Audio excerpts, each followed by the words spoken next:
Okay. All right. Yes, ma'am. Good afternoon, Mr. Depp. Good afternoon. Can you please tell the jury why you're here today? About 6 years ago, Ms. Heard made some quite heinous,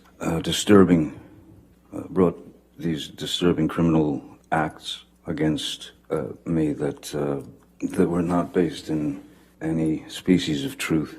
It was a complete shock. It just didn't need to go in that direction. Nothing of the kind had ever happened. Though the relationship, there were arguments, things of that nature, but never did I myself reach the point of striking Ms. Heard in any way, nor have I ever struck any woman in my life. And so I, at the time, because the news of her accusations had sort of permeated the industry and then made its way through media and social media, became quite a global, let's say, quote-unquote, fact, if you will.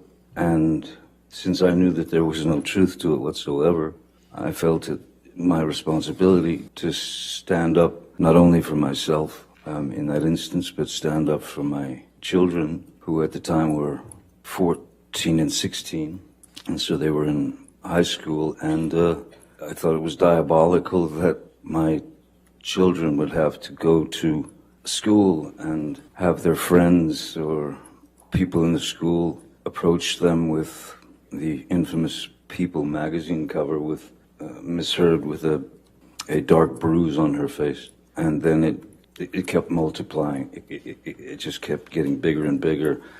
So it was my responsibility, I felt, to not only attempt to clear my name for the sake of, for many reasons, but I wanted to clear my children of this horrid thing that they were having to read about their father, which was untrue. And also, after many years of being in this industry, I'd probably been in the industry 30 plus years, 35 years, never had any problems, anything like that.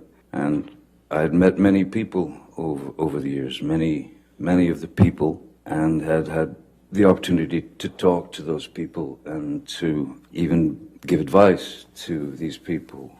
My goal is the truth, because it killed me that people that I had spoken with, that I had met with over the years, who maybe were in a not such a great position and they needed advice, and I gave them the best advice I could. All I could think of was that those people would think that I was a fraud and that I had lied to them. So I had to wait for my opportunity to address the charges, which were criminal charges, and they just weren't true. So I felt the responsibility of clearing the record.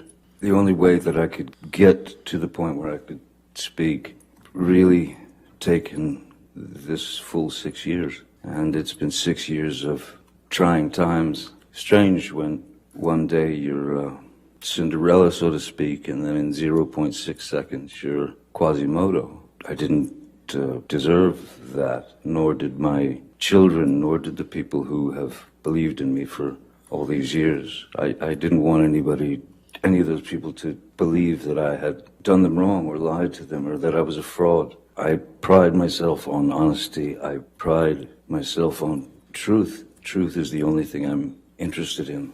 Lies will get you nowhere, but lies build upon lies and build upon lies. It's too much to cover.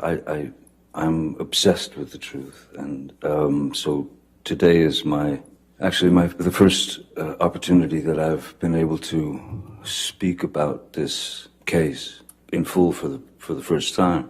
Mr. Depp, how do you feel about the intimate details of your life being aired in this process?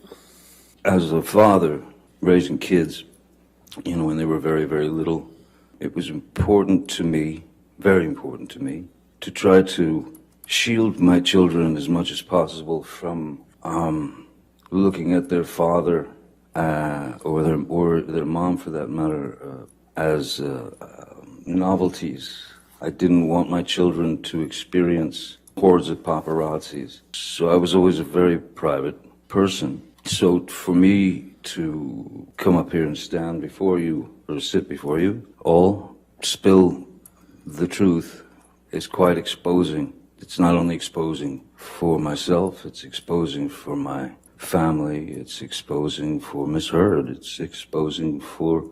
It never had to go in this direction. I can't say that I'm embarrassed because I know that I'm doing the right thing.